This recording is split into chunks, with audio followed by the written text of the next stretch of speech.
Hello everyone, I'm Astha. Welcome to Government Job JNU Notification YouTube channel.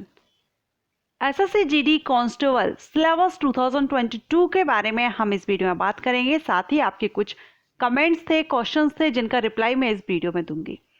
SSC GD constable के recruitment notification release हो गया है और इसके ऑनलाइन एप्लीकेशंस भी स्टार्ट है, आप सभी को पता होगा। एसएससी जीडी कांस्टेबल में जो भर्ती की जाएगी जीडी कांस्टेबल पोस्ट के लिए, जीडी मीन्स होता है कि आपका इसमें ऑफिशियल वर्क नहीं है, आप जो फील्ड वर्क रहता है उसमें आप रहेंगे। सो कांस्टेबल पोस्ट के लिए 10th पास कैंडिडेट अप्लाई कर सकते हैं। जिस पर मैंने जो वीडियो अपलोड किया था उस पर मुझे काफ़ी क्वेश्चंस किए जा रहे थे। एक तो हाइट को लेकर के, वैसे मैंने उस वीडियो में आपको हाइट बताई हुई है, कैटेगरीज वाइज बताई हुई है, तो या तो आप वीडियो पूरा नहीं देखते हैं या अच्छे से नहीं देखते हैं, स्किप करते हैं। मैं अगेन यहाँ पर आपको कैटेगरीज वाइज हाइट बताऊंगी, किन कैंडिडेट के लिए क्या हाइट रिक्वायर्ड है, एरिया के हिसाब से आपको क्या हाइट रिक्वायर्ड रहेगी। इसके अलावा सेकंड क्वेश्चन है कि पीडब्ल्यूडी कैंडिडेट इसमें अप्लाई कर सकते हैं या नहीं, ये भी काफ़ी क्वेश्चन किया जा रहा है, सो इसका भी रिप्लाई आपको मिलेगा इसमें। एंड मेरिट कैसे बनेगी, क्योंकि एसएससी के थ्रू ये जो नोटिफिकेशन रिलीज हुआ है कांस्टेबल पोस्ट के लिए, ये CAPF central armed police forces, SSF and NCB में भर्ती के लिए हुआ है, कांस्टेबल पोस्ट भर्ती पर। अब इनमें मेरिट कैसे बनेगी? सीएपीएफ में सीआरपीएफ, बीएसएफ, बहुत से अलग अलग फोर्सेस हैं। इसके अलावा इसमें एसएसएफ एंड एनसीबी है। तो हम जानेंगे किन पर मेरिट कैसे बनेगी, ऑल इंडिया लेवल पर बनेगी या एरिया वाइज बनेगी, स्टेट वाइज बनेगी। साथ ही बीजीडी एंड नक्सल डिस्ट्रिक्ट्स के बारे में भी जानेंगे। अगर आप बीजीडी या नक्सल डिस्ट्रिक्ट्स जो है अगर आप उनसे हैं तो आपको इसमें बेनिफिट मिलता है, कुछ हाइट वगैरह कुछ रिलैक्सेशन आपको मिल जाता है, कट ऑफ भी इतना ऊपर नहीं जाता है, इतना हाई नहीं जाता है नक्सल डिस्ट्रिक्ट्स का या वीजीडी जो भी मिलिटेंसी जो डिस्ट्रिक्ट्स हैं उनमें। आपको यहाँ पर मैं बताऊंगी कि आप जिस स्टेट से बिलोंग करते हैं उस स्टेट में आप जिस डिस्ट्रिक्ट से हैं, क्या आपकी डिस्ट्रिक्ट इस एरिया में या इस कोटे में आती है, जो नक्सल डिस्ट्रिक्ट्स हैं उसमें आती है या नहीं, या वीजीडी या मिलिटेंसी में। ओके, ये सारे पॉइंट्स आपके इस वीडियो में क्लियर करूंगी। साथ ही सिलेबस के बारे में भी हम जानेंगे। रिटन एग्जामिनेशन आपका होगा जिसमें आपके 4 पार्ट्स रहते हैं, उनसे क्वेश्चंस किए जाते हैं। तो सबसे पहले तो हम यहाँ पर देख लेते हैं हाइट। ओके, हाइट देखेंगे हम पहले। यहाँ पर आप हाइट देखेंगे यानी PST, physical standard test. Height जो मेल कैंडिडेट हैं जनरल कैटेगरी के, उनके लिए हाइट है यहाँ पर 170 सेंटीमीटर। फीमेल कैंडिडेट जो जनरल कैटेगरी से बिलोंग करती हैं उनके लिए है 157 सेंटीमीटर हाइट। ये जनरल कैंडिडेट जो मेल एंड फीमेल हैं उनके लिए हो गया। इसके बाद अब हम बात करेंगे इसमें रिजर्व कैटेगरीज के लिए। तो रिजर्व कैटेगरीज के लिए भी आप यहाँ पर देख सकते हैं, सभी कैंडिडेट के लिए दिया गया है, मेल फीमेल के हिसाब से आपको कितनी रहेगी वो भी आप देख सकते हैं। All candidate belonging to ST, अगर आप एसटी कैटेगरी से बिलोंग करते हैं, मेल कैंडिडेट हैं तो 162.5 सेंटीमीटर, फीमेल कैंडिडेट हैं तो 150 सेंटीमीटर हाइट रिक्वायर्ड रहेगी। ST candidate of north eastern state, जो नॉर्थ ईस्टर्न स्टेट्स हैं वहां के जो एसटी कैंडिडेट होंगे उनमें मेल कैंडिडेट के लिए 157 सेंटीमीटर एंड फीमेल के लिए 147 सेंटीमीटर हाइट रहेगी। All ST candidate of left wing extremism affected districts, तो इसमें आप मेल कैंडिडेट के लिए 160 सेंटीमीटर, फीमेल के लिए 147 सेंटीमीटर।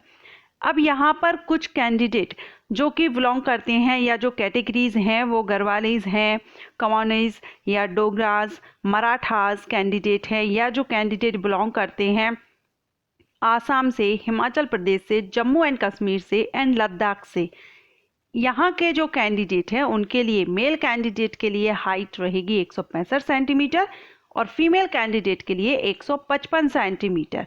अब यहाँ के किसी भी कैटेगरी के हों, लेकिन अगर आप इन स्टेट से बिलोंग करते हैं तो हाइट आपकी ये रहेगी। इसके बाद candidate hailing from the north eastern state, जैसे कि अरुणाचल प्रदेश, मणिपुर, मेघालय, मिजोरम, नागालैंड, सिक्किम एंड त्रिपुरा, तो इनके लिए मेल कैंडिडेट के लिए 162.5 सेंटीमीटर रहेगी और फीमेल कैंडिडेट के लिए 152.5 सेंटीमीटर हाइट रहेगी।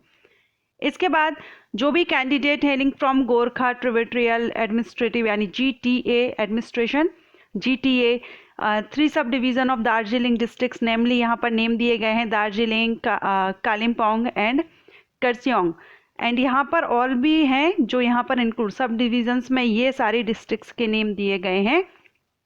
इनके जो कैंडिडेट हैं उनके लिए हाइट रहेगी मेल कैंडिडेट के लिए 157 सेंटीमीटर, फीमेल कैंडिडेट के लिए 152 सेंटीमीटर। अब आप इसमें चेक कर लीजिएगा अगर आप यहाँ से इन एरिया से बिलोंग करते हैं। चेस्ट मेल कैंडिडेट के लिए रहेगा अनएक्सपेंडेड में 80 सेंटीमीटर और 5 सेंटीमीटर एक्सपेंशन के साथ यानी 85 सेंटीमीटर। रिलैक्सेशन तो इसमें आपका जो चेस्ट है इसमें भी रिलैक्सेशन दिया गया है, यहाँ पर आप देख लीजिएगा। वेट आपकी हाइट के अकॉर्डिंगली रहेगा, आपकी हाइट के अकॉर्डिंगली रहेगा और यहाँ पर दिया गया है। आप इसको सर्टिफिकेट जो PST in the proforma as prescribed तो आप इसमें जाकर के चेकआउट कर सकते हैं। अब हम बात करेंगे कि इसमें मेरिट किस बेस पर बनेगी। तो यहाँ पर आप पॉइंट देखेंगे 1.6 vacancies of constable GD in SSF and NCB will be filled on all India basis. तो SSF और NCB में जो वैकेंसीज हैं उनको जो फिल किया जाएगा यानी मेरिट तैयार की जाएगी वो ऑल इंडिया लेवल पर की जाएगी, ठीक है। इसके अलावा जो CAPFs में यानी CRPF, BSF, ITBP जो है इन सभी में जो फिल की जाएंगी वैकेंसीज वो स्टेट वाइज की जाएंगी। जिस स्टेट में है उसी स्टेट का अलग से कट ऑफ निकलेगा, उसी स्टेट में मेरिट तैयार की जाएगी। स्टेट या UT या एरियाज के हिसाब से की जाएगी। सिर्फ SSF और NCB ये दो के लिए ऑल इंडिया लेवल पर मेरिट तैयार की जाएगी यानी इसमें जो वैकेंसीज हैं वो फिल की जाएंगी। इसके अलावा एक पॉइंट और आप यहाँ पर देखेंगे, in addition vacancies are earmarked for the border guarding districts यानी BGD एंड मिलिटेंसी यानी नक्सल इफेक्टेड जो डिस्ट्रिक्ट्स हैं which are reserved for the candidate of this districts only. यहाँ की जो वैकेंसीज हैं वो रिजर्व हैं, सिर्फ यहीं के जो कैंडिडेट हैं उनके लिए रिजर्व रखी गई हैं। ये भी पॉइंट यहाँ पर बहुत इंपॉर्टेंट है, आप इसको जरूर रीड कीजिएगा। इसमें मैं आपको बताऊंगी कौन कौन सी डिस्ट्रिक्ट हैं, आप जिस डिस्ट्रिक्ट से बिलोंग करते हैं क्या वो नक्सल डिस्ट्रिक्ट्स में या जो मिलिटेंसी है इसमें आती है या नहीं। एग्जामिनेशन सेंटर आपको 3 फिल करने होंगे, वो फॉर्म फिलअप के टाइम पे आपको 3 ऑप्शन फिल करने होंगे जो भी आप लेना चाहें। इसके बाद हम बात करेंगे कि PWD कैंडिडेट एलिजिबल हैं या नहीं। तो यहाँ पर आप ये देख रहे हैं 6 नंबर में, एक मिनट, आप ये 6 नंबर में देख रहे हैं पर्सन विथ डिसएबिलिटी यानी PWD are not eligible to apply for this examination. Okay, so ये भी काफ़ी कमेंट आ रहा था, बार बार क्वेश्चन आ रहा था कि PWD कैंडिडेट इसमें अप्लाई कर सकते हैं या नहीं। तो यहाँ पर आप रीड कर सकते हैं person with disability are not eligible to apply for this examination. इसके बाद अब हम बात करेंगे कि कौन कौन सी डिस्ट्रिक्ट्स हैं जो नक्सल डिस्ट्रिक्ट्स में आती हैं। आप जहाँ से भी बिलोंग करते हैं आप चेक कर सकते हैं। चलिए मैं आपको यहाँ पर बता देती हूँ। सबसे पहले तो यहाँ पर आप जिस स्टेट या UT से हैं उनके कोड यहाँ पर दिए गए हैं। ये कोड आपको फॉर्म फिल करते टाइम आप कहाँ से अप्लाई कर रहे हैं ये कोड आपको फिल करने होंगे। सो इनको आप देख लीजिए, नोटिफिकेशन में दिए हुए हैं फॉर्म फिलअप के टाइम पर। इसके बाद नेक्स्ट देखेंगे list of border guarding districts जो BGD डिस्ट्रिक्ट्स हैं, BGD हैं उनके लिए। तो यहाँ पर आप देखें आसाम में कितनी है, आसाम में टोटल 8 यहाँ पर दी गई हैं बॉर्डर डिस्ट्रिक्ट्स में। अरुणाचल प्रदेश से अगर आप बिलोंग करते हैं तो आप देख सकते हैं इनमें से कोई डिस्ट्रिक्ट है जिससे अगर आप बिलोंग करते हैं तो आपको भी, क्योंकि यहाँ पर कट ऑफ फिर कम जाता है और आपने ऊपर पॉइंट पढ़ा कि यहाँ के जो कैंडिडेट हैं जो वैकेंसीज हैं वो यहाँ के ही कैंडिडेट के थ्रू फिल की जाएंगी। ओके, सो नागालैंड, पंजाब में देखें तो यहाँ पर आप देख रहे हैं गुरदासपुर, पठानकोट, अमृतसर, फिरोजपुर, तरन तारण एंड फजिल्का ये यहाँ पर दी गई हैं। राजस्थान में बीकानेर, जैसलमेर, बाड़मेर, श्री गंगानगर दी गई हैं। त्रिपुरा, सिक्किम से हैं आप तो आप देख सकते हैं। वेस्ट बंगाल, उत्तराखंड में आप देख लीजिए, उत्तर प्रदेश में एंड यहाँ पर दिया गया है पूरा बलरामपुर, महाराजगंज। सो आप यहाँ पर देख लीजिएगा, लिस्ट नोटिफिकेशन में दी गई है। नेक्स्ट यहाँ पर मिलिटेंसी या नक्सल इफेक्टेड डिस्ट्रिक्ट्स कौन कौन सी हैं। तो देखिए आंध्र प्रदेश में टोटल 5 डिस्ट्रिक्ट्स हैं जो नक्सल इफेक्टेड डिस्ट्रिक्ट्स में रखी गई हैं। बिहार में टोटल 10 डिस्ट्रिक्ट्स हैं। अगर आप बिहार से बिलोंग करते हैं तो आप देख लीजिएगा औरंगाबाद, बंका, गया, जमुई, कैमूर, लखीसराय, मंगर, नवादा, रोहतास, वेस्ट कैंपरन ये यहाँ पर दिए गए हैं। 10 डिस्ट्रिक्ट्स बिहार में हैं। छत्तीसगढ़ में 14 डिस्ट्रिक्ट्स हैं जो नक्सल डिस्ट्रिक्ट्स में हैं। तो अगर आप इनमें से हैं, एक तो यहाँ की जो वैकेंसी है वो यहीं के कैंडिडेट के द्वारा फिल की जाएंगी, और अगर आप हैं तो यहाँ का कट ऑफ बहुत कम जाता है, हाई नहीं जाता है। तो यहाँ पर आपको ये बेनिफिट रहता है। झारखंड में टोटल 16 डिस्ट्रिक्ट्स रखी गई हैं, आप यहाँ पर देख लीजिएगा, आप कहाँ से भी जिस डिस्ट्रिक्ट से हैं आप। मध्य प्रदेश में 3 रखी गई हैं, एक तो है बालाघाट, मंडला एंड डिंडोरी, ये 3 रखी गई हैं, नक्सल डिस्ट्रिक्ट्स में आएंगी ये मध्य प्रदेश में। महाराष्ट्र में 2 रखी गई हैं, उड़ीसा में 10 हैं, तेलंगाना में 8, वेस्ट बंगाल में 1 है, टोटल यहाँ पर 70 हैं। इसके अलावा अरुणाचल प्रदेश में ऑल डिस्ट्रिक्ट्स को रखा गया है, आसाम, जम्मू कश्मीर, लद्दाख, मणिपुर, मेघालय, मिजोरम, नागालैंड, त्रिपुरा, इन सभी की ऑल डिस्ट्रिक्ट्स मिलिटेंसी इफेक्टेड में आएंगी। ओके, सो यहाँ पर तो आप देख सकते हैं। अब यहाँ अप्लाई करने से रिलेटेड कुछ इंस्ट्रक्शंस दिए गए हैं, वो आप यहाँ पर रीड आउट कर लीजिएगा। आपके जो क्वेश्चंस थे उनका मैंने रिप्लाई दिया। आप चलिए हम यहाँ पर इसका सिलेबस भी देख लेते हैं। देखिए, कंप्यूटर बेस्ड एग्जामिनेशन होगा, 80 क्वेश्चंस रहेंगे, 160 मार्क्स के रहेंगे, 1 क्वेश्चन 2 मार्क्स का रहेगा। नेगेटिव मार्किंग भी इसमें रहेगी 0.50 से। General intelligence, reasoning, general awareness, general knowledge, elementary mathematics और हिंदी और इंग्लिश में से कोई एक।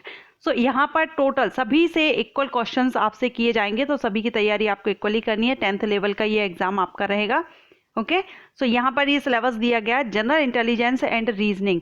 तो इसमें आपको रीजनिंग में सबसे इंपॉर्टेंट, इसमें नॉन वर्बल वर्बल दोनों तरह का है। तो इसमें आपका एक तो similarities and differences, spatial visualisation, spatial orientation, visual memory, discrimination, observation, relationship concepts तो बहुत ही इंपॉर्टेंट है, आप इसको जरूर कीजिएगा। कोडिंग, डिकोडिंग, इसको जरूर कीजिएगा, इनसे क्वेश्चंस जरूर आते हैं। सो वैसे यहाँ पर पूरे टॉपिक्स दिए गए हैं। क्लासिफिकेशन, अरिथमेटिक नंबर सीरीज से आएंगे, नॉन वर्बल सीरीज से आएंगे, या आपका जनरल इंटेलिजेंस एंड रीजनिंग का है, 10th स्टैंडर्ड का रहेगा, ज़्यादा कोई टफ इतना नहीं आएगा।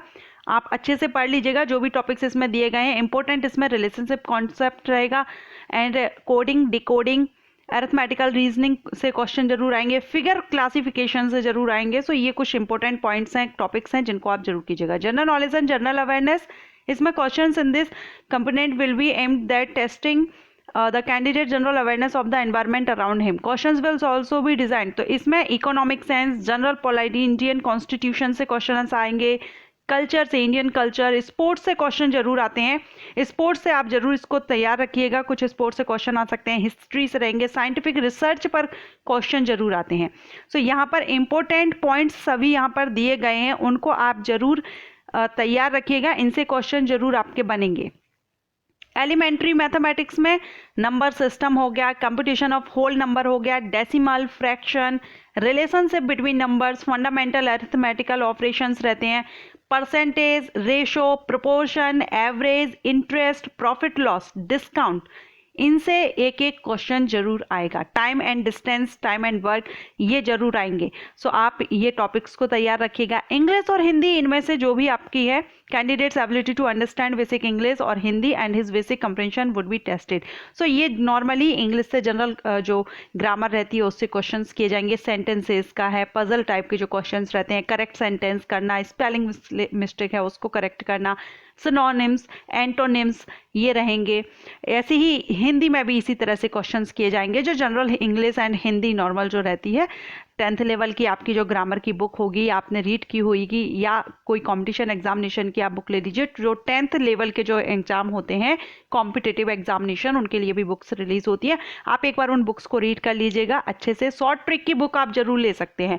मैथमेटिक्स जो रहते हैं उसमें शॉर्ट ट्रिक या रीजनिंग में भी शॉर्ट ट्रिक बुक्स अवेलेबल है, आप उनको भी ट्राई कर सकते हैं। उनसे आपका टाइम सेव होता है, क्योंकि कंपटीशन जो रहते हैं एग्जामिनेशन, उनमें सबसे ज़्यादा टाइम मैनेजमेंट बहुत ज़रूरी होता है। हमें पता नहीं चलता है कब टाइम निकल जाता है। हम भले ही आंसर करेक्ट करते हैं, लेकिन सारे जो क्वेश्चंस हैं उनको आप कंप्लीट कर लें, ये सबसे बड़ी बात होती है, क्योंकि टाइम बहुत कम पड़ जाता है। तो ऐसे में आपको शॉर्ट ट्रिक बुक जरूर एक बार ट्राई जरूर करना चाहिए। आप अपने अच्छे से तैयारी कीजिए, लेकिन एग्जामिनेशन के कुछ टाइम पहले 1 मंथ लगभग स्टार्ट आप शॉर्ट ट्रिक से जरूर कीजिएगा, उससे आपको काफ़ी हेल्प मिलेगी। कम टाइम में आप क्वेश्चन को सॉल्व कर सकेंगे। ओके, सो सिलेबस भी आप नोटिफिकेशन में देख सकते हैं। वैसे तो ये सारे क्वेश्चन सारे नोटिफिकेशन में ही दिए गए हैं, जो भी आप मुझे कमेंट कर रहे थे, लेकिन आप शायद वीडियो नहीं देखे, उस वीडियो में मैंने एक्सप्लेन किया था। या आप नोटिफिकेशन जरूर चेक कीजिएगा। मैंने आपको नोटिफिकेशन में ही ये सारे पॉइंट्स क्लियर किए हैं, जो आपके क्वेश्चंस थे उनके रिप्लाई दिए हैं। आप भी एक बार चेक कर लीजिएगा। एंड आई होप आपको ये वीडियो पसंद आया हो। वीडियो पसंद आया तो लाइक कीजिएगा। Thank you.